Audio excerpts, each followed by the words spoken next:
Hi hello everybody, welcome to our channel మన stars. ఈరోజు ఇంటర్వ్యూలో మనం ముందు స్పెషల్ గెస్ట్ ఎవరంటే ఆగస్ట్ 15 ఇండిపెండెన్స్ డే రోజు ఒక మంచి యూత్ఫుల్ ఎంటర్టైనర్తోనే పాటు ఒక చిన్న అవేర్నెస్ కూడా మీ అందరికీ ఇవ్వడానికి ఒక మంచి మెసేజ్తోని హుషారు పెట్టాలంటే మనం ముందుకు రాబోతున్నారు. టీం అంతా ఉన్నారు, వాళ్ళతో మాట్లాడి ఇంకా చాలా విషయాలు తెలుసుకుందాం. Let's go. హలో, నమస్తే సార్. మీరు ఉండటం ఈ సినిమాకి అంటే ఇప్పుడు సినిమాకి చాలా అడ్వాంటేజ్ యాడ్ అయ్యాయి, కానీ ఒకప్పుడు మీరే వాళ్ళకి మెయిన్ బలం. చరణ్ అనే పేరు వల్ల హుషారు పెట్టాలనేది ఎంతవరకు రీచ్ అవ్వాలో అంతవరకు రీచ్ అయింది. First of all thank you so much. ఎందుకంటే ఇలాంటి సినిమాలు అన్నింటిలోని మీ సపోర్ట్ బయటికి చాలా తక్కువ మంది మాట్లాడుతుంటారు, బట్ వినో ఎంత మీరు కష్టపడుతూ ఉంటారు అనేది. Thank you so much sir. And ఈ సినిమా ఫస్ట్ పోస్టర్ నేనే లాంచ్ చేసి గ్రేట్ సార్.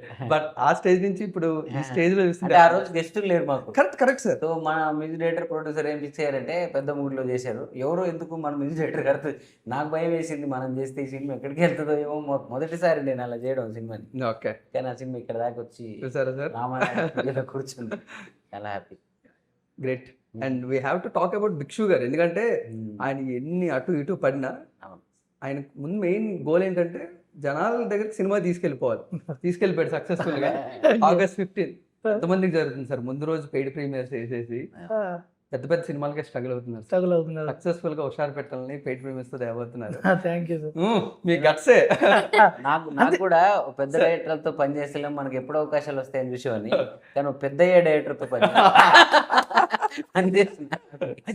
ఈరోజు చూస్తున్నాం కదా, నిజంగా మీరు అన్నట్టు పెయిడ్ ప్రీమియర్స్ ముందు రోజు కొన్ని థియేటర్లు వేసి వాళ్ళే టికెట్లు వేలేవి ఇచ్చి అవి నింపి చేస్తున్నారు. సగం ఫిల్అప్ చేసేసి పంపించి పొద్దున్న టాక్ చెప్పించేస్తున్నారు. నాకు అది నచ్చదు. మనం వద్దు ఒక 1 వీక్ ముందే ఓపెన్ చేయాలి. పెయిడ్ ప్రీమియర్స్ ఓపెన్ చేయాలి, ఆల్రెడీ ఉన్నాయి. అంటే ఏఎంబిలో, ఏఆర్టీలో, మూసపేటలో ముందే ఓపెన్ చేయాలి. రోజుకు 2, 3, 10 బుక్ కానీ ఆర్గానిక్ గా అది ఫిల్ అవ్వాలి. రేపు నాకు నమ్మకం ఉంది, రేపు ప్రీమియర్ షో అంటే హౌస్ఫుల్ అయిపోతుంది ఆర్గానిక్ గా. మనకి ఏం కొనొద్దు, ఏం ఎవరికి ఇవ్వద్దు. మనం కష్టపడి సినిమా చేసినాం, చిన్నోళ్ళం. వాళ్ళు డబ్బులు పెట్టుకుని టికెట్ కూడా తినకొని మనం తిట్లానుకుని తిడతారు, పోలాడుకుని పడుకుంటున్నాం. కానీ టీజర్ తర్వాత ఏమైనా అపరిచితుడు ఎంటర్ అయ్యారు సార్ దాంట్లో. ఒక్కసారి ఆ ట్రాన్సిషన్ అసలు మీడియా అంతా ఒక్కసారి ఆయన్ని ఏంటి మీరు కన్ఫ్యూజ్ అవుతున్నారు అది ఇది అన్న స్టేజ్ నుంచి ఈ రోజు ఆయన మాటల ప్రవాహం మేము తట్టుకోలేకపోతున్నాం ఆయన ఉంటుంటే. చెప్పండి సార్, ఆ సీక్రెట్ చెప్పండి ఏంటిది. సీక్రెట్ ఏం లేదు, అంటే ముందు కొంచెం మాకు ఛాన్స్ ఇచ్చారు, ఓకే ఏం అడుగుతారు అడగండి అని. సో మేము తిరగబడినప్పుడు మీరు రెడీ అయిపోయారు, వీళ్ళు నీకు వదలకూడదు అన్నట్టు. అంతే అంతే. ఏదైనా ఎవరైనా కష్టపడి ఓ డైరెక్టర్ సినిమా తీస్తే మొదట మంచి సినిమా తీస్తే ప్రశంసలే వస్తాయి. సో దాంట్లో నేర్చుకునేది తక్కువ ఉంటుంది. ఆల్రెడీ సక్సెస్ అయిపోయి మనకు బయట పాజిటివ్ వచ్చినప్పుడు అతను టీజర్ తర్వాత నెగిటివ్ వచ్చింది. ఆయన తిట్టని మనిషి లేదు. సో ఆ దెబ్బలు రాళ్ళ దెబ్బలు తగిలి దాంట్లో నుంచి రాటి తెలిపారు. గ్రేట్. అండ్ మెయిన్గా వాచ్మెన్ హ్యాండ్స్ అంటే మీరు పడిన కష్టం మెయిన్గా అంటే ఒక స్టేజ్లోకి వెళ్ళిన తర్వాత ఏ యాక్టర్స్ అన్నా ఆ డౌన్ఫాల్ చూస్తారు, ఆ నెగిటివిటీ చూస్తారు, ఆ ట్రోలింగ్ చూస్తారు. బట్ స్టార్టింగ్ ఆఫ్ యువర్ జర్నీస్లోనే మీరు చూసి ఎంత గట్టిగా నించున్నారంటే ఇంకో 10 మంది అమ్మాయిలకి you are the real inspiration. ఎలా నించోవాలి, ఏం జరిగినా నా సినిమా గురించి నేను ఎలా నించోవాలి. మిగతా వాళ్ళు అయితే వేరే స్టేజ్లో ఉందేమో, కానీ the way you showed the hard work కానీ మీ డెడికేషన్ కానీ విల్ పవర్ కానీ hats off to you Vasavi. And మీలాంటి యాక్టర్స్ వస్తూ ఉండాలి, ఎందుకంటే అలాంటి డైరెక్టర్స్కి ఇంకా ధైర్యం ఉంటుంది. ఒక యాక్టర్స్ మా ముందు స్టూడెంట్ అయ్యారని. ఎనీవేస్ హుషారు పెట్టలు 15th August. How excited you both are, ఎందుకంటే చేసిన సినిమా ఫైనల్ గా super excited. What are your plannings? First story విన్నప్పుడు సినిమా ఎప్పుడు వస్తుంది, ఎలా వస్తుంది, ఇలా చాలా థాట్స్ ఉంటాయి కదా. ఎలాంటి క్యాటర్ చేస్తామో, ఫస్ట్ డే షూట్ ఎలా ఉంటుంది, ఇలా చాలా థాట్స్ ఉంటాయి. సో ఇప్పుడు ప్రమోషన్స్ లో కూర్చోపోయారు కాబట్టి ఈ రోజు ఎలా ఉంది మైండ్ స్పేస్ అప్పటి నుంచి ఇప్పటి వరకు? అంటే వాళ్ళ అబ్బా finally the day has been come అని ఆ ఫీలింగ్ వస్తుంది నాకు. అమ్మయ్య తగ్గేదేలోని చుట్టుపట్టిన బయట తీసుకొస్తే గట్టి మాట్లాడతారు, వాసవిగా మాట్లాడమంటే మాత్రం స్లోగా మాట్లాడతారు సార్. సో అదే ఈ డే కోసమే వెయిట్ చేసాం మేము. ఫైనలీ ఈ రోజు మంచిగా ప్రమోషన్స్ అవి అవుతుంటే చాలా హ్యాపీగా ఉంది నాకు. Great. What about you bro? Negative positive bro, but we are still alive. Negative లేదంతా పాజిటివ్ మార్చారు మీరు, అందరూ గేమ్ ఆడారు, పాజిటివ్ గా టర్న్ చేశారు. మన గురించి మాట్లాడుకోవడమే మనకి గెలుపు. అది మంచిగా చెడ్డ తర్వాత సో ఫుల్లీ పాజిటివ్, ఇంకా ఎనర్జెటిక్ గా ఉన్నాం. పబ్లిక్ రెస్పాన్స్ ఎలా ఉండబోతుందో we are waiting for that. But more than teaser కన్నా సాంగ్ గురించి చాలా హెల్ప్ అయింది కదా. బట్ సార్ చాలా బాగా దాచారు సార్ మీరు. ఒక బూస్ట్ లెక్కలు ఉండేది ఇంకా. నేను ఫర్ ద ఫస్ట్ టైం చూసాను సార్. నార్మల్గా చిన్న సినిమాలకి ప్రమోషన్ చేస్తే బడ్జెట్ ఉండదు, అది మనకు తెలుసు. పెద్ద సినిమాలకి ఏంటంటే ఒక మంచి సాంగ్ వచ్చినా, ఒక మంచి హుక్ స్టెప్స్ వచ్చినా 10 మంది ఇన్ఫ్లుయెన్సర్స్ వచ్చి దాన్ని ఇంకా పాపులర్ చేస్తారు. ఫర్ ద ఫస్ట్ టైం వాళ్ళే 10 మంది ఇన్ఫ్లుయెన్సర్లు అయిపోయి 10 సార్లు వాళ్ళే చేసి ప్రతి ఒక్క రీల్ వాళ్ళే వైరల్ చేసి వాళ్ళ సాంగ్ గురించి, వాళ్ళ సినిమా గురించి వాళ్ళిద్దరే తెలిసేలా చేశారు. Hats off to you once again. బాగా గమనించారు. అంటే దీనిలో ఒక అంటే మాకు ఒక చిన్న దీంట్లో ఏమనిపిస్తుంది, మేము ప్రొడ్యూసర్ అని అనుకుంది ఏంటంటే, అంటే నాకు మన హీరోయిన్ని వేరే ఇన్ఫ్లుయెన్సర్ వెళ్ళి డాన్స్ చేయడం నాకు ఇష్టం ఉండదు. ఓకే. నేను చేయాలనుకున్నా ఫస్ట్ మాకు ఏం లేదు టీజర్ కాకుండా నాకు నమ్మకం ఉండి గట్టి మనం ఒక ఇన్ఫ్లుయెన్సర్ తానికి వెళ్ళి మనం ఎందుకు పోవాలి, మనమే ఎందుకు ఇన్ఫ్లుయెన్సర్ కావద్దు, మనం చేసి ఎందుకు వెళ్ళొద్దని మేము టీజర్ ముందుకే అనుకున్నాం. ఏదేమైనా కానీ మనం ఇన్ఫ్లుయెన్సర్ కావాలి, మనమే కావాలి, మనం చేసి వెళ్ళాలి. హీరోయిన్ తీసుకెళ్ళి ఒక ఇన్ఫ్లుయెన్సర్ ఎందుకు డాన్స్ చేయించాలి. ఓకే, ఇంటర్వ్యూస్ అంటే ఓకే, ఇంకేమైనా చీచారంటే మీట్ అంటే పిల్లలు సార్ అది కూడా మీరే చేసుకుంటారు, మాకు పని లేకుండా అయిపోద్ది. అది ఒక గట్టి బలమైన తాకిందండి మనకి. ఇప్పుడు మనమే ఎందుకు ఇన్ఫ్లుయెన్సర్ కావద్దు, మనమే ఎందుకు తీసుకెళ్ళవద్దు, మనం పోస్ట్ పెడితే ఎందుకు పోవద్దు, రీచ్ కావద్దు, మనమే తయారు కాదామని అట్లా ఫిక్స్ అయిపోయింది. అంటే ఎందుకంటే సినిమా బలంగా ఉంది, సినిమా బలంగా ఉన్నప్పుడు మనం బలంగా ఉండడం తప్పులేదు, దాన్ని బలంగా మనం తయారై తీసుకోకపోతే అది మన ఫెయిల్ అవుతుంది. రైట్. సో మీ సినిమా ప్రతి అప్డేట్ ముందు మీ టీం ఒక పోస్టర్ వదులుతూ ఉంటుంది డైరెక్టర్తో కలిపి, ఇంట్రెస్టింగ్ చూస్తూ వస్తారు మీ ముగ్గురు. సో ఇది ట్రైలర్కి ఎలాంటి ప్లాన్ చేశారు సార్? చేసారు ఒక మంచి ఫోటో దిగుతారు, మంచిగా అప్లోడ్ చేస్తారు, ఫోటో లేదా స్కెచ్ వీడియో ఏదో ఉంటుంది. ఎక్కడ సార్ అంటే ఇన్స్పిరేషన్ ఏంటి, ఎలాంటి ఒక స్టోరీ ఇప్పుడున్న జనరేషన్కి చెప్పాలి అనేది? అది చెప్పాను కదా ఇప్పుడు చెప్పింది. నేను ఈ స్టోరీ అనేది మా ఇంటి చుట్టుపక్కల, మా చుట్టుపక్కల ఊర్ల నుంచే. ఇప్పుడే ఇలాంటి టైంలోనే ఎందుకు చెప్పాలని డిసైడ్ అయ్యారు? మీరు ఒక డైరెక్టర్గా టర్న్ అవుతున్నప్పుడు దర్ లాట్ ఆఫ్ స్టోరీస్, మీరు ఏ సినిమాతోనే డెబ్యూ చేయొచ్చు, బట్ వై హుషారు పెట్టాలని? అంటే ఇప్పుడు ఈ దగ్గరలో అన్నప్పుడు ఒకటి బడ్జెట్ తక్కువ అవుతుంది. ఫస్ట్ నాకు బడ్జెట్ రిస్ట్రిక్షన్ ఒకటి. ఈ బడ్జెట్లో నేను ఏం చెప్పగలను, ఏ అద్భుతాలు చెప్తే కుదరదు. కానీ మన రియలిస్టిక్ స్టోరీ, మన చుట్టుపక్కల జరిగే స్టోరీ, దాన్ని తీసుకుంటే బడ్జెట్ సేవ్ అవుతుంది. రెండు, నేను యాక్చువల్ చెప్పాలంటే ఈ సినిమా ఏ సినిమా తీసినా నాకు నమ్మకం నేను మంచి హిట్ కొట్టగలని. కానీ ఈ సినిమా హిట్ కావడం వల్ల నాకు సినిమా హిట్ అవుతుంది. ఈ సినిమా ఆడిని ఎంటర్టైన్మెంట్ చేసి పోకుండా ఒక మెసేజ్ తీసుకెళ్తారు, ఒక అవేర్నెస్ తీసుకెళ్తారు. ఇది నాకు కావాలి. ఇంటికి వెళ్తేప్పుడు ఒక తల్లిదండ్రులు చూసినా, ఒక బ్రదర్ చూసినా, లవర్స్ చూసినా ఇంటికి వెళ్ళి ఆలోచిస్తారు. ఆలోచన మాత్రం కంపల్సరీ ఎక్కెత్తుంది. హుషార్ పిట్టలు అనేది ఈ 2 పిట్టలు ఇప్పుడు ఉన్నాయేమో ప్రతి ఇంటికి పోతాయి. సినిమా రిలీజ్ అయిన 2 పిట్టలు ఇంట్లో పోతాయి, ఇంట్లో పోయి ఆల్తాయి, ప్రతి కుటుంబం ఇంట్లో ఆల్తాయి. మీ ఇన్స్పిరేషన్ ఎవరు సార్ డైరెక్టర్గా టర్న్ అవ్వడానికి? దాసరి నారాయణరావు. అంటే ఆయనలాగా ఇప్పుడు హుషార్ పిట్టలు, నెక్స్ట్ అరవటి గోష్ఠులు ఉంది. అంటే ఈ సినిమా తీయన క్వైట్ ఆపోజిట్లో ఉంటాయి సినిమా. అన్ని రియల్, ఆయన కూడా ఏం చేసిన రియల్ ఇన్సిడెంట్లని, అంటే శ్రీరాములమ్మ, ఇంకా చాలా కథలు ఉన్నాయి కదా, నేను అదే టైప్ ఆఫ్. అసలు మీకు ఇన్స్పిరేషన్ ఎవరు ఒక యాక్ట్రెస్గా టర్న్ అవ్వడానికి? ఇన్స్పిరేషన్ అంటే నాకు అనుష్క గారు అంటే చాలా ఇష్టం. చిన్నప్పటి వెరీ నుంచి ఫెమిలియర్ ఉంటారు, ఇద్దరు కనబడతారు. అలా చిన్నప్పటి నుంచి చూస్తూ ఆవిడని అలా చూస్తూ ఇన్స్పైర్ అయిపోయి ఆవిడ సేమ్ అలా ఉండిపోతాను. అలా చూస్తూ స్క్రీన్ మీద ఆవిడ కనిపించారంటే ఆగిపోతాను అలాగా.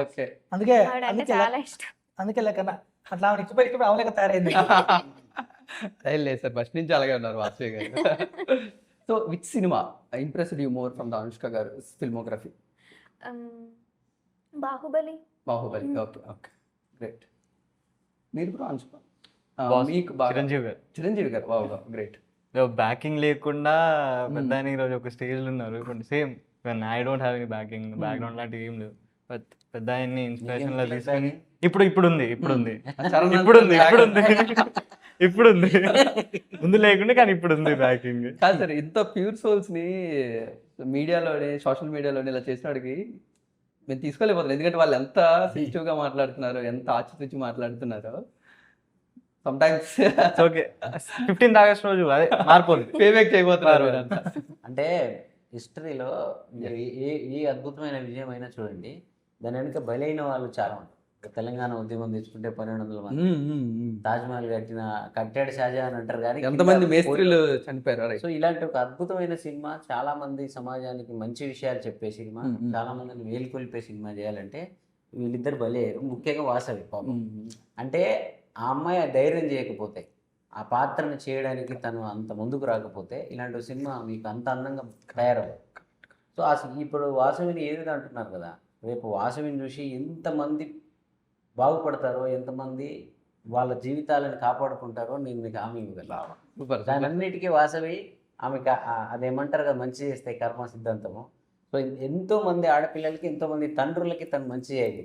ఇదైతే నేను అనుకుంటున్నాను. బట్ వాసు అంటే ఆ సిచ్యువేషన్లోని మీరు ముందంతా ఎలా అయితే భిక్షు గారి ఫోన్లు ఎత్తకుండా ఆయన ఎలా తప్పించుకుందామని అనుకున్నారు కదా, బట్ టీజర్ రిలీజ్ అయిన తర్వాత అదే మరి బ్యాక్ ఫైర్ అయినప్పుడు మళ్ళీ మీ సర్కిల్ నుంచి కానీ మీ రిలేటివ్స్ నుంచి నిజంగా ఇదే చేసుంటే బాగుండేమో అన్నట్టు ఎప్పుడన్నా అనిపించింది అని అర్థం కాదు. అలా ఏమన్నా అవాయిడ్ చేస్తే ఆ, బాగుంటుంది. నిజంగా అసలు ఈ స్టోరీ ఒక్కటి చేయకుండా ఉండుంటే అయిపోతుంది కదా, ఇంత గొడవ మనకి లేకుండా అయిపోతుంది. లేదు లేదు అస్సలు అనిపించలేదు. ఎందుకంటే they need this film. Okay okay అంటే కథ తనకు తెలుసు కాబట్టి. Yes yes correct. టీజర్ చూసి వాళ్ళు రాసుకున్న స్టోరీ కాదు కదా, ఈ భిక్షు రాసిన స్టోరీ కాబట్టి ఆమె అలా రిగ్రెట్ అవ్వడానికి లేదు.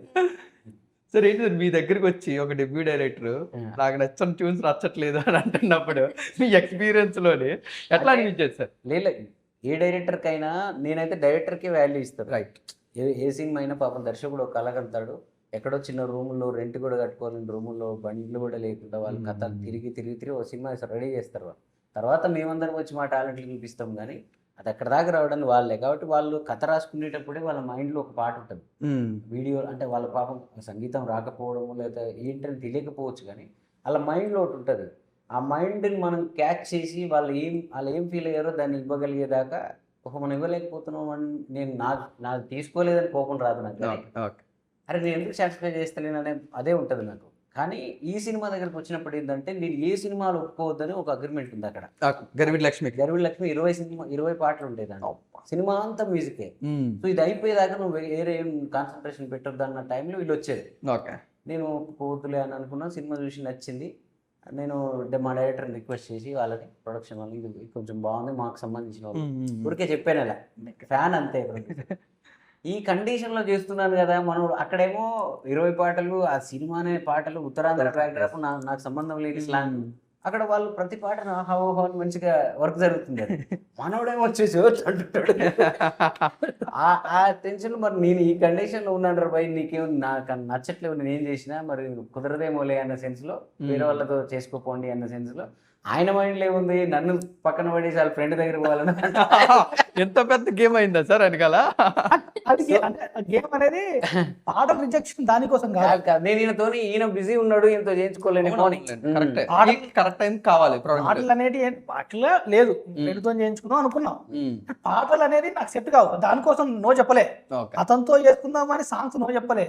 నా సెట్ అవ్వలేదు, పెద్దగా అయిపోతాయి. నేనేంటంటే నేను ఎలాగైనా చేయగలను.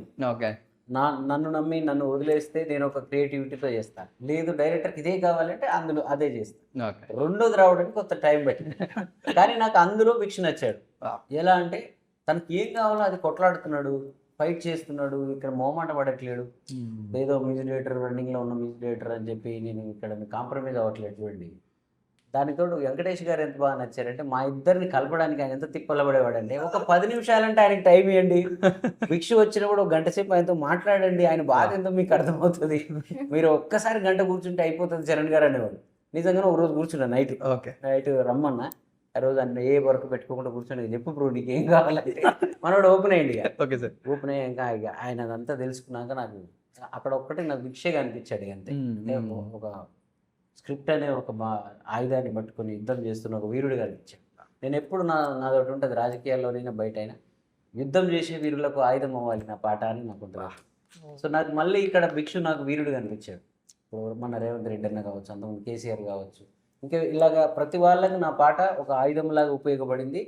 అలాగే సినిమాల్లో కూడా దర్శకులకి, కొత్తగా ప్రయత్నిస్తున్న దర్శకులకి కొత్త కథలు చెప్పాలి, కొత్త అద్భుతాలు చేయాలని అనుకుంటున్న వాళ్ళకి కూడా నేను ఆయుధం అవ్వాలనుకుంటాను. అలా నాకు భిక్షులో వీరుడిగా అనిపించాడు.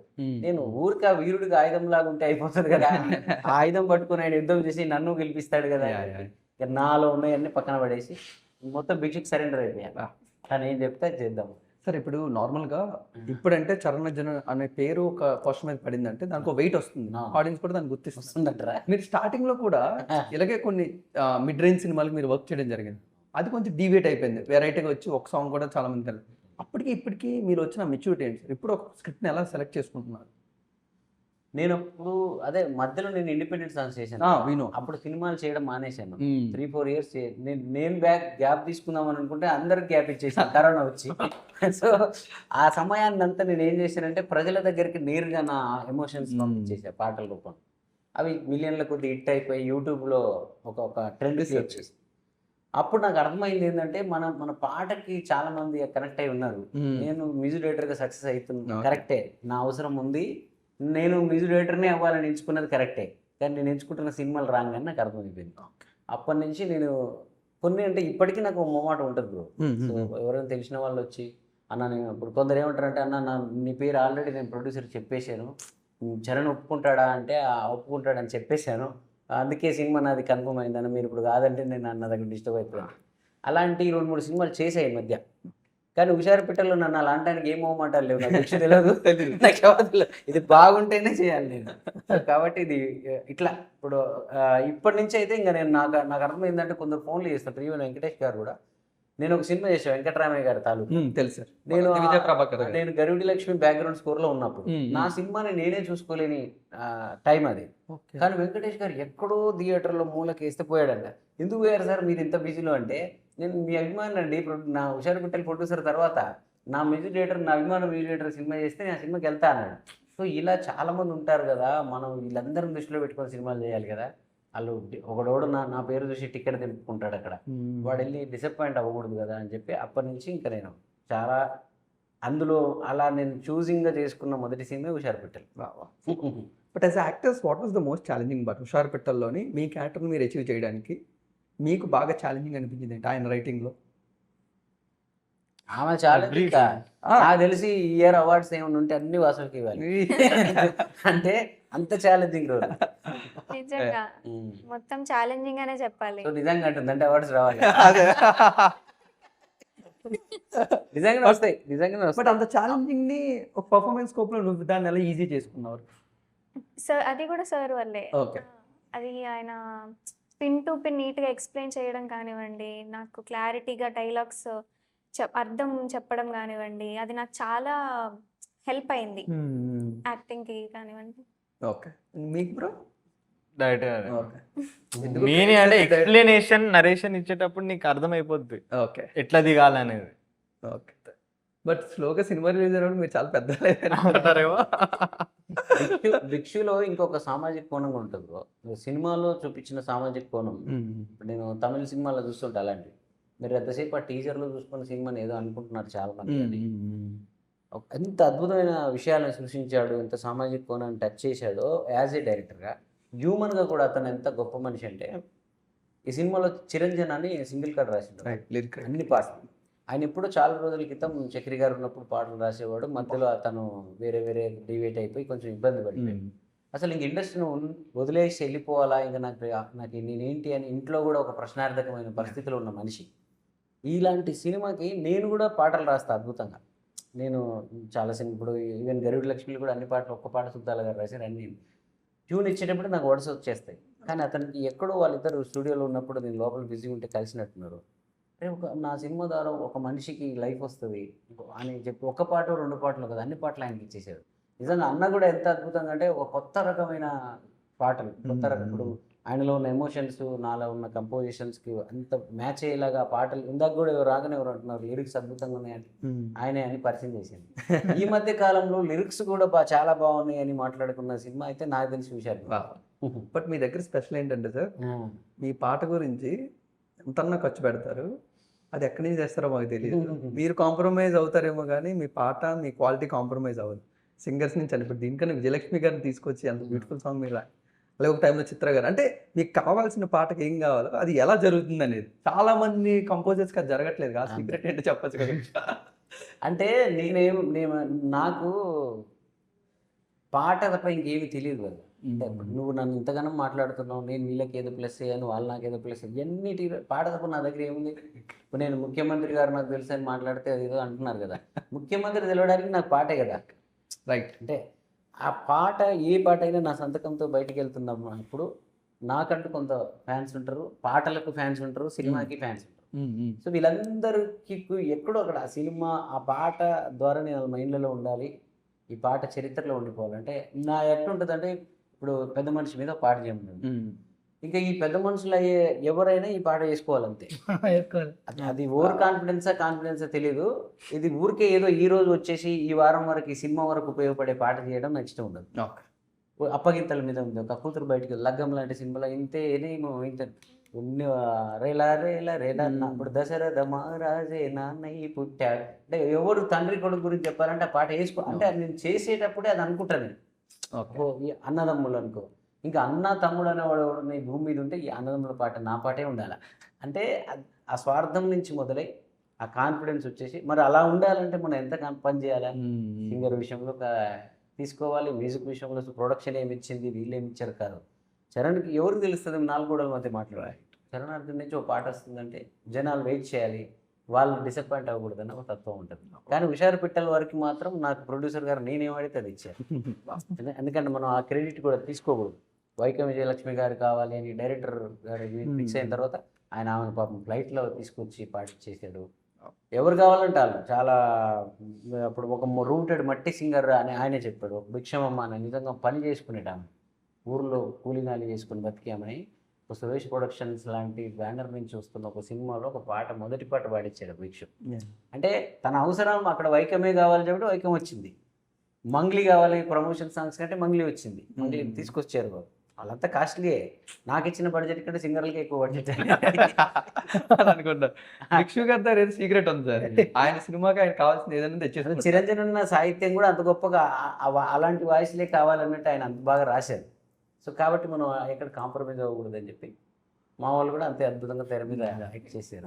Sir what was your strong emotions అంటే ఒక సినిమాని నేను తెరకెక్కిస్తున్నప్పుడు ఇకపై నుంచి వచ్చే సినిమాలో భిక్షు గారిది ఈ మార్క్ ఉంటుంది అనేది ప్రతి సినిమాలో రూటెడ్, ప్రతి దాంట్లో రూటెడ్ ఎమోషన్. అంటే మన ఊర్లో జరిగే కథలే నేను రాస్తాను ఎక్కువ, అంతే రూటెడ్లో ఉండే ఎమోషన్స్. ఈరోజు ఈ కథతో వచ్చా అంటే ఒక పిల్లలు చిన్న వయసులో ఉన్న పిల్లలు ఎలా అట్రాక్ట్ అవుతారు, ఎలాంటిది రేపు ఇంకో ఏజ్ ఇంకోటి అట్లా జరుగుతూనే ఉంటుంది. మొత్తం రూటెడ్ ఎమోషన్. సో ఈ జర్నీ మొత్తంలో who is a strong supports? ఒకప్పుడు తెలియని సినిమాకి హుషారు పెట్టాలంటే మాకు ఎవరికి తెలియదు, ఈరోజు ఆగస్ట్ 14 పెయిడ్ పేమెంట్స్ వరకు వచ్చిందంటే ఒక డైరెక్టర్గా మీకు అంత స్ట్రాంగ్ సపోర్ట్ ఇచ్చిన పర్సన్ ఎవరు ఈ జర్నీలో ఇండస్ట్రీలో? ఫస్ట్ టెక్నీషియన్స్ నుంచి ఫస్ట్ కథ నమ్మి కథకు సపోర్ట్ చేసి నన్ను లేపి అర్జున్ బ్రో. అంటే నేను సినిమా చూసే నెక్స్ట్ నువ్వు ఖాళీగా ఉండకు బ్రో, నేను సినిమా నేను ప్రొడ్యూసర్ని చూసా చెయ్యాను నన్ను. అంటే సినిమా నువ్వు చెప్పుకోద్దా నేను చెప్తా. ఈయన నేను సినిమా చూశాను కదా, చాలా రోజులు పడతా ఉంది, ఇది ఎవరో పెద్దోళ్ళు ఎవరో చేతిలో పడాలని ట్రిపుల్ పడుతున్నారు.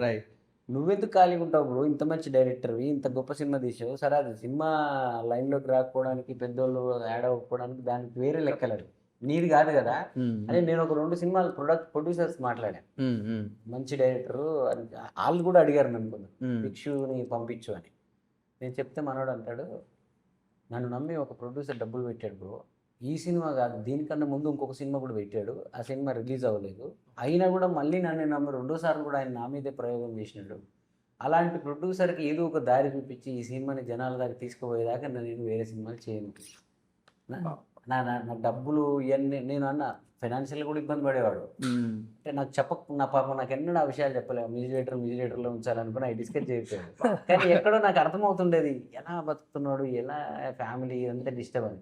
అందుకే ఎవరో ఒకరికి చెప్తే వాళ్ళు అడ్వాన్స్ ఇస్తే పాపం సెట్ అవుతాడు కదా అని నా బాధ ఉండేది. కానీ ఒక్క దగ్గర కూడా పోలేదు నిజంగా. అంటే నేనేదో మీడియాలో ఇప్పుడు ఆయన సినిమాలో రూటెడ్ ఎట్లా అన్నాడు, నేను రూటెడ్ నేను అస్సలు అబద్ధాలు చెప్పను, ఆ భజనలు చేస్తే ఈ పాటికే నేను పెద్ద మ్యూజిలేటర్. అది కూడా నేను ఒరిజినల్ గా మాట్లాడతా. నన్నుగా ఇష్టపడి ఇండస్ట్రీ నన్ను గుర్తించినాయి అనుకుని నేను నటనలు నేర్చుకోలేదు. ఇప్పుడు నిజం చెప్తున్నా, భిక్షు ఆ విషయంలో నాకు చాలా రెస్పెక్ట్ భిక్షు మీద. ఎవడబ్బా ఈ రోజుల్లో సినిమా పట్టుకొని ఇది అయిపోయింది నాకేం పని, ఇంకా నా ఫస్ట్ కాపీ చేశాను, నెక్స్ట్ ఏం సినిమా 4 డబ్బులు సంపాదించుకుందాం అనుకుంటారు. ఇవన్నీ కలిపి నేను ఏదైతే చెప్పానో ఆయనకి ఏం అవకాశాలు వచ్చాయి అవన్నీ పక్కన పెట్టి హుషారు పిట్టల కోసం ఉన్నాడు, అవన్నీ వడ్డీలు కట్టుకుని ఆయనకు రావాలని మనస్ఫూర్తిగా కోరుకుంటున్నాను. ఇందాకన్నావు కదా నీ మార్క్ ఏంటని, ఈ సినిమాకి ఆడియన్స్ నిజంగా మంచి మార్కులు వేస్తే తప్పకుండా ఆయన మార్కు ఒక 20 ఏళ్ళు వెళ్తుంది ఇండస్ట్రీ. Great great. సో యాక్టర్స్గా మీ ఫ్యూచర్ ప్లానింగ్స్ ఏంటి, ఎలాంటి రోల్స్ చేయాలి? Still your in teenage age కదా, చాలా కెరీర్ ఉంది మీకు, చాలా సెలెక్టెడ్గా వెళ్తూ ఉంటేనే మీ మీద మాకు ఒక పర్సెప్షన్ వస్తూ ఉంటుంది. ఓకే యాక్ట్రెస్ అంటే తిని ఎలాంటి సినిమాలు చేస్తుంది, హీరోగా తినాలి చేస్తూ ఉంటారు కదా. So what is your future plannings అనేది, ఎలా చేద్దాం, ఏం చేద్దాం అంటే? ఇంకా పర్ఫెక్ట్గా ప్లానింగ్ అయితే ఏమీ లేదు, గో విత్ ద ఫ్లో లాగా ఉన్నాను. బట్ ఎనీ ఆపర్చునిటీస్ ఆర్ రెడీగా ఉన్నాయి ఈ సినిమా తర్వాత? ఓకే చాలా ఉన్నాయి, అది చాలా ఉన్నాయి. కాకపోతే ఆమె ఏమనుకుంటున్న ఆలోచన ఏంటంటే టీజర్ తర్వాత వస్తే మళ్ళీ అలాంటి కైండ్ ఆఫ్ స్టోరీలే అడుగుతారు కదా. వద్దు, సినిమా రిలీజ్ అయినాక కన్ఫామ్ గా సినిమా మంచి సక్సెస్ కొడుతుంది. అంటే సినిమా complete తర్వాత గా ఉంటుంది. తన క్యారెక్టర్ అంటే పూర్తి తెలుస్తుంది. అప్పుడు వచ్చే చెప్పేటోళ్ళని ఏదైనా అరే ఈ అమ్మాయి ఎందుకు ఉంది, దేని కథ ఏంటి అనేది అనుకో. టీజర్ తర్వాత ఏంది అలాంటి కంటెంట్లే కదా, అందులో వచ్చి ఇలాంటిని అమౌంట్ కూడా సినిమా రిలీజ్ అయిన తర్వాత సిటీ తెల్ అని పేరు పెట్టి ఏమైనా సినిమా తీస్తారు. ఆ రేంజ్ లో అందరికి డిస్టర్బ్ చేస్తుందా రైటర్స్ బట్ యాక్ట్రెస్ కి కొంచెం ఎక్కువ మాట్లాడాలి మేడం, మీరు చాలా లిమిటెడ్ గా మాట్లాడుతున్నారు. చాలా ప్రాబ్లం అది మాకు. మాట్లాడడం బతికే మాట్లాడు. నువ్వు పుట్ట చిట్టిలాగా మాట్లాడాలి. అట్లా మాట్లాడితే అసలు ఎంత భాషగా సొసైటీలోని. బయట రా వచ్చాయి యాక్షన్ లేదు గొప్ప సినిమా ప్రమోషన్స్ లో కూడా మీరు చిట్టిని బయట తీసుకురావట్లేదు. But about support from the parents, ఎందుకంటే వాళ్ళు ఈ రోజు సపోర్ట్ చేశారు కాబట్టి. వాళ్ళు సపోర్ట్ చేస్తున్నారు కాబట్టి నేను ఇంకా ఇక్కడ ఇలా కూర్చొని ఇంట్రెస్ట్ ఇస్తున్నాను. గ్రేట్. బట్ ఒక యాక్ట్రెస్ గా మీ జర్నీ మీది, అలాగే రియల్ లైఫ్ లో కూడా womens are facing different things కదా. సో మీరు ఈ జర్నీలో నేర్చుకున్నది any few things you want to mention? Few things అంటే మేబీ పేరెంట్స్ని అంతలా హర్ట్ చేయకూడదు అనేసి అదైతే నేను బాగా నేర్చుకున్నాను. Okay bro, what about you? అంటే మీ ఫ్యూచర్ జర్నీ ఎలా ప్లాన్ చేసుకుందాం అంటున్నాను? అదే బ్రో, అంటే వచ్చాయి ఆపర్చునిటీస్ వచ్చి డైరెక్టర్గా చెప్పినట్టు వస్తున్నాయి.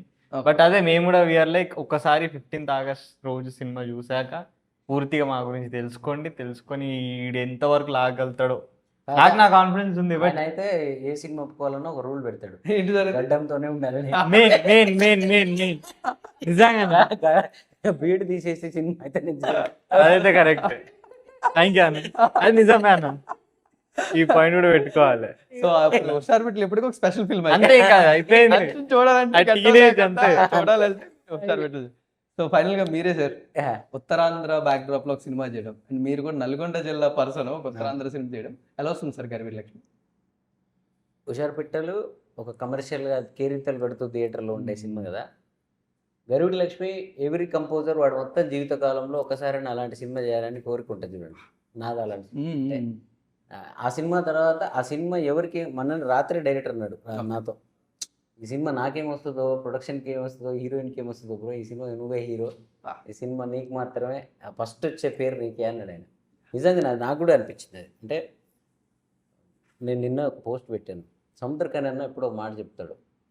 ఒకరోజు ఏదో సినిమా అది సినిమా తెలుగులో బ్రో వచ్చింది కదా, ఆ సినిమా తమిళ్లో ఆయనే హీరో. అవును. ఆ సినిమా చూసినప్పుడట నేను మద్రాసుకు వచ్చి మీ కష్టాలు పడింది ఇలాంటి ఒక సినిమాకి డైరెక్టర్ అవ్వడం కోసమే. నాకు గరుడి లక్ష్మి బ్యాక్గ్రౌండ్ స్కోర్ చేసిన తర్వాత నాకు అనిపించింది, నేను పాటలు 10 ఏళ్ల క్రితమే పాట రాస్తే 2 లక్షలు 3 లక్షల రెమ్యునరేషన్. అవును తెలుసు సార్. అలాంటి నాకు అవన్నీ ఉద్రమైన మ్యూజికే కావాలి, కంపోజర్. దానికి కారణం ఇలాంటి ఒక సినిమా చేయడానికే అనిపించింది. అంటే హుషారు పిట్టలు ఇవన్నీ కూడా అద్భుతమే. ఈ సినిమాకి ఏం కావాలో చేయగలిగా నేను. హుషారు పిట్టలకి మ్యూజిక్ డైరెక్టర్గా నేనేం చేయాలో అది చేశాను, అద్భుతంగా చేశాను. గరుడికి మ్యూజిక్ డైరెక్టర్ సినిమా, అది సినిమా మ్యూజిక్ ఒక సింగర్ కాబట్టి అట్లాంటి సినిమా మనకు రావడం అంటే నేను మ్యూజిక్ డైరెక్టరే అవ్వాలని ఫిక్స్ అయింది. కరెక్టే అని నేచర్ చెప్పింది. Thank you sir, and it's our honour. ఎందుకంటే మీ జనరేషన్లో మేము కూడా మీ మాటలను ఎంజాయ్ చేస్తాం. కమర్షియల్ టచ్ మీకు యాడ్ చేసినప్పటికీ సినిమాలో వేరే మ్యూజిక్ రావచ్చు, కానీ ఇండిపెండెంట్ గా మీరు క్రియేట్ చేసిన music it's like a banger. ప్రతిసారి ఎంజాయ్ చేస్తాం. నేను స్టార్ట్ చేసినప్పుడు ఇప్పుడు హుషారు పిట్టల్లో కూడా మీరు రిలీజ్ అవ్వలేదు, యాదే లేదని. మీరు పిల్లలకి మంచి విషయాలు చెప్పాలి, బుద్ధులు చెప్పాలంటే ఏం చెప్పొద్దు. ఇంకా వాళ్ళ ముందు వాళ్ళ క్యాసెట్ ఆన్ చేసి ఆ పాట వినిపిస్తే చాలు. అలాగా ప్రతి పాటలతో ఇళ్లలోకి వెళ్ళడం చూసిన. అది నేను స్టార్ట్ చేసింది ఎందుకంటే 2019లో నువ్వురా నేను శిల్పి పాటకు బిఫోర్ పాటలకు రెస్పెక్టే లేదు అసలు. ధన సౌండ్లు, పాటలు లిరిక్ ఏమొస్తుందో వినపడదు, ఏం మ్యూజిక్ రా, ఏం మ్యూజిక్ డైరెక్టర్లు రానే అలా లెవెల్కి వచ్చినదాన్ని. పాటని మంచి వినిపించాలి, పాటలో మంచి కథ చెప్పాలి, ప్రతి పాట ఒక ఆనిముత్యంలాగా ఉండాలి. మళ్ళీ ఎందుకు ఉండకూడదు, అప్పుడెప్పుడు ఇళయరాజా గారి పాటలు లేకపోతే అవే ఎందుకు, ఇప్పుడు ఎందుకు ఉండకూడదు అన్న దాంట్లో నుంచి నేను చేసుకుంటూ వచ్చిందే. దాని అదృష్టవశాత్తు హుషారు పిట్టలు లాంటి సినిమాలు, అలాంటి ఇప్పుడు శుక్రవారం, సక్కాని గడియ కావచ్చు, యాదే లేదా కావచ్చు, అలాగే టొంగటొంగ అంటే ఓకే అవి. కానీ అదే సినిమాలో ఆనిముత్యాలు లాంటి 3 పాటలు, తల్లి తల్లి అనే పాట ఉంటుంది, వీహా మన యోగి సురేష్ గారు పాడారు. అది కూడా ఇంకా తండ్రి కూతురు అనే ఎమోషన్ వస్తే మనం ఆ పాట వాడతారు. అది ఇప్పటికి ఇంకా సరిగ్గా రీచ్ అయిందో లేదో నాకు తెలియదు, కానీ సినిమా రిలీజ్ తర్వాత చూడండి ఆ తల్లి తల్లి పాట యాదే లేదే పాట మన మైండ్లో నుంచి అలా వెళ్ళిపోతుంది, అంటే బ్రెయిన్లోంచి మోసుకుంటూ ఇంటికి వెళ్తారు. Great. I wishing a great success. Thank you. August 15. అయితే ఒకటి ఇంకొక పూర్తి చెప్పలే ఆన్సర్. అంటే ఈ సినిమాకి ఎవరో సపోర్ట్ చేస్తుంటే చరణార్జున్ గారి నుంచి మొదలుకొని అంటే మార్తాండ్ కే వెంకటేష్ గారు, ఆయన కూడా సినిమా చూసిన తర్వాత ఆయన ఈ సినిమాని ఒక పెద్ద ప్రొడక్షన్ పంపించాలి, సినిమా చిన్నగా ఉండిపోకూడదు. ఆయన తర్వాత కింద డాల్బీ అట్మాస్ దేవకృష్ణ కడియాల ఉంటారు, ఆయన కూడా సినిమా బాగుంది చెప్పాలి, పెద్ద ప్రొడక్షన్ చెప్పాలి. బెక్కం వేణుగోపాల్ గారు, ఆయన అందరు కలిసి సురేష్ ప్రొడక్షన్లోకి రావడానికి అందరు తోడ్పాటు అయింది. వచ్చిన తర్వాత సురేష్ బాబు గారు, ఇక్కడ జగదీష్ గారు, శ్రీనివాస్ గారు, ఇక్కడ ప్రవీణ్ గారు, అందరూ హుషార్ పిట్టలకు చాలా సపోర్ట్ ఏర్పడింది. సురేష్ బాబు గారు ఎప్పుడు చూసినా ఇది ఒక చిన్న ఊరి నుంచి వచ్చి డైరెక్టర్ ప్రొడ్యూసరు సినిమా తీశారు, సినిమా బాగా ఆడాలి, మీకోసం ఆడాలి, మీ నమ్మకం కోసం ఆడాలి, ఒక రియలిస్టిక్ ఒక హంటింగ్ చేశారు, రియలిస్టిక్ సబ్జెక్ట్ చేశారు, దానికోసం ఆడాలి. ఆయన రోజు చెప్తుంటారు కలిసినప్పుడల్లా. మామూలుగా మనం ఇన్నేళ్ళ నుంచి ఇండస్ట్రీలో ఉన్నా కానీ బ్రదర్, సురేష్ బాబు గారు ఎప్పుడైనా రమణాయుడు స్టూడియోకి వచ్చినప్పుడు కనిపిస్తే ఆయనతో ఫోటో దిగుదామని అడగాలంటే కూడా భయం అయింది మనకి. అంటే వాళ్ళందరూ వాళ్ళ స్టేటస్ హుషారు పిట్టల సినిమా చూసి మేము పైకి వెళ్ళిన తర్వాత నన్ను చిరంజీవి కానీ మీ ఫోన్ నెంబర్లు ఇవ్వండి అన్నాడు ఆయన. మా ముందరనే ఆయన ఫోన్లో సేవ్ చేసుకొని చరణ్ అర్జున్ అని రాసుకొని చిరంజీవి అని రాసుకొని పెడతా అంటే ఇది ఒక్కటి చాలు ఈ సినిమా. అంటే మేము ఎంత ఇంపాక్ట్ చేయకపోతే ఈ సినిమా ఆయన ఎంత ఇంపాక్ట్ చేయకపోతే ఆయన మమ్మల్ని నెంబర్లు అడిగాడు. సో బెక్కం వేణుగోపాల్ గారు అయితే ఇంకా నాకు మెంటర్ అయిపోయారు. ఆయన నా గురించి నేను చెప్పుకోవాల్సిన అవసరం లేదు, బెక్కం సార్ ఫోన్ చేయండి నా గురించి అంటే ఇవన్నీ హుషారు పిట్టలు ఇచ్చిందే. సో హుషారు పిట్టలు అంత గొప్ప సినిమా, అంత స్పెషల్ సినిమా. అయితే ఈ సినిమాకి అడగలేదు బ్రో ఆయన, మీరు డైరెక్టర్ అవ్వడానికి ఎవరు సపోర్ట్, ఇన్ని ఏళ్ళ జర్నీకి అదే కదా మీరు మీరు డైరెక్టర్ గా నిలబడి ఒక లక్ష్యాన్ని ఏర్పరచుకొని ఇక్కడ దాకా వచ్చావు కదా, దీనికి ఎవరైనా సపోర్ట్ ఉన్నారా, ఒక మనిషి పేరు చెప్పండి అన్నాడు ఆయన. ఫ్రెండ్స్, ఒక మంది ఫ్రెండ్స్ అంతే. Thank you sir, wishing a great success. ఎన్నో మెమరీస్ని కూడబెట్టుకున్నారు హుషారు పిట్టలతో. అంత మంచి సక్సెస్, అంత మంచి కలెక్షన్స్, ఈ బ్యూటిఫుల్ సోల్స్ అందరికీ రావాలి. మీరు పడిన కష్టాన్ని మేమందరం చూసి ఎంజాయ్ చేయాలి. Thank you so much and wishing a great success. So మీరందరూ కూడా ఆగస్ట్ 15 ట్రైలర్ రేపు రాబోతుంది. సో మీరందరూ కూడా చూసి ఎంజాయ్ చేసి ఇప్పుడు మీ పర్స్పెక్టివ్ మార్చుకొని మీ ఫ్యామిలీ అండ్ ఫ్రెండ్స్తో హ్యాపీగా హుషారు పిట్టల సినిమా థియేటర్లో చూసి ఎంజాయ్ చేయండి. Thank you so much. Thank you. Thank you.